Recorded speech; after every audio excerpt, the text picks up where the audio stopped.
السلام علیکم ناظرین، کیا ہو اگر آپ کو پتہ چلے کہ آپ جو فون کال کر رہے ہیں یا کوئی میسج کر رہے ہیں، کسی کو ای میل یا انٹرنیٹ براؤزنگ کر رہے ہیں، H and every thing related to internet record کی جا رہی ہے اتھارٹیز کی طرف سے، تو I believe you will be shocked. اور اگر ایک اور بات آپ سے کہوں کہ یونائٹڈ اسٹیٹس آف امریکہ جو one of the world leaders ہے، اپنے سٹیزنز کا بھی یہ سارا ڈیٹا ریکارڈ کرتا ہے، and again you will be shocked. اب سوال یہ ہے کہ یو ایس ایسا کیوں کرتا ہے، جانتے ہیں آج کی اس ویڈیو میں۔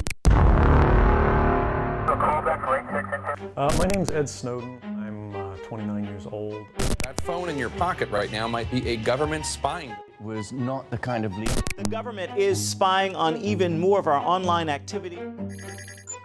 We don't even capture any conversation, so there's no ability, no possibility. ناظرین، 20 مئی 2013 ایڈورڈ سنوڈن جو یو ایس سٹیزن سے ہانگ کانگ کے لیے فلائی کرتے ہیں، اور اس کے بعد 5 جون 2013 کو دی گارڈین پر کچھ ڈاکومنٹس پبلش ہوتے ہیں جو یو ایس سٹیزن سمیت پوری دنیا کو حیرت میں ڈال دیتے ہیں، کیونکہ وہ کوئی آرڈینری ڈاکومنٹس نہیں بلکہ highly classified top secret information والے ڈاکومنٹس تھے جو یو ایس اے کی NSA یعنی نیشنل سیکورٹی ایجنسی کے پاس تھے۔ اور ایڈورڈ سنوڈن بھی کوئی عام سٹیزن نہیں بلکہ اسی NSA کے امپلائی تھے۔ اب ایک سوال یہاں پہ اٹھتا ہے کہ آخر سنوڈن نے ایسا کیوں کیا، ان ڈاکومنٹس کو لیک کیوں کیا جو اپنے ہی پیروں پر کلہاڑی مارنے والی بات تھی۔ آئیے جانتے ہیں۔ ناظرین، سال 1978 جب اس وقت کے یو ایس پریزیڈنٹ کارٹر کی طرف سے فورن سروس انٹیلیجنس ایکٹ پاس کیا جاتا ہے، جسے شارٹ میں فیزا بھی کہا جاتا ہے، جس کا مقصد یو ایس اے کی سیکورٹی کو بہتر کرنے کے لیے فورن گورنمنٹس کی سرویلنس کرنا تھا، اور یہ ایکٹ ان نیٹو امریکنز کی بھی سرویلنس کرنا تھا جو اگر سسپیکٹڈ ہوتے فورن گورنمنٹس کے ساتھ ریلیشنز میں۔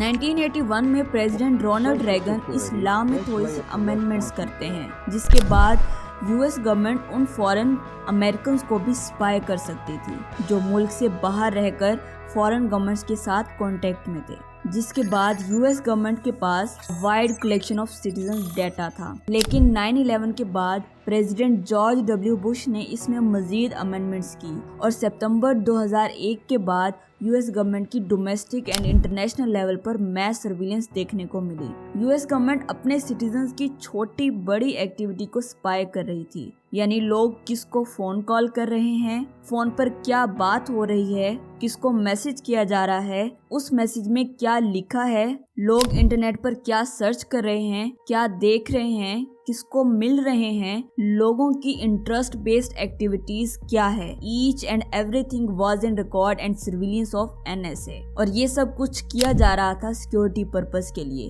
یہ تو تھی اس لا کو بنانے اور یوز کرنے کی کچھ ہسٹری۔ اب چلتے ہیں ایڈورڈ سنوڈن کی سٹوری پر کہ آخر اس کو یہ ڈاکومنٹس کی ایکسیس کیسے ملی اور اس نے پبلک کیوں کیا۔ ناظرین، 15 مارچ 2013 ایڈورڈ جو کہ ایک امریکن سٹیزن تھے، ان کو یو ایس اے کی NSA میں as a computer intelligence consultant job ملتی ہے۔ اس سے پہلے وہ CIA اور ڈیل میں بھی امپلائی رہ چکے تھے۔ NSA میں جاب کے دوران انہوں نے دیکھا کہ یہاں تو میس سرویلنس ہو رہی ہے امریکن سٹیزنز اور آلسو فورن گورنمنٹس کی، اور وہ بھی بالکل سیکریٹلی۔ تو اس کو یہ بات اچھی نہیں لگی اور اس نے یہ سیکریٹ ڈاکومنٹ فائلز کو لیک کرنے کا سوچا۔ ان ڈاکومنٹس کا سائز اتنا زیادہ تھا کہ ایکچوئل نمبرز کسی کو بھی پتہ نہیں ہے۔ رینڈم ڈیٹا آپ کی اسکرین پر ہے، دیکھ سکتے ہیں۔ اب جیسے ہی ایڈورڈ نے ان فائلز کو کاپی کیا تو ان کو پبلش کرنے کے لیے بڑے بڑے رائٹرز اور نیوز پیپر سے کانٹیکٹ کیا، اور 5 جون کو جب انیشیل ڈاکومنٹس ریلیز ہوئے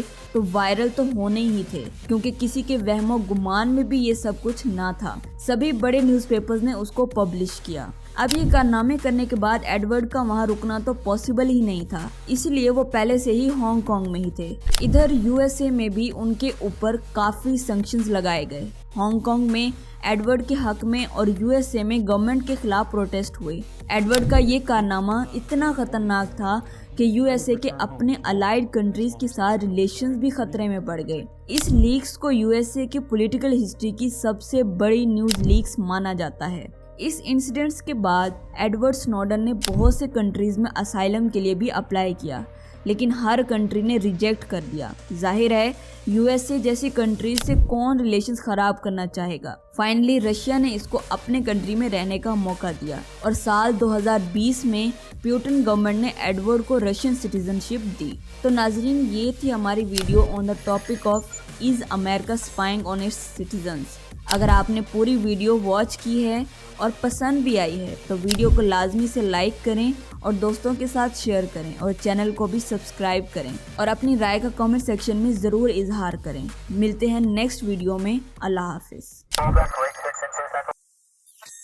Negative K, nothing further, just see the candy on the corner.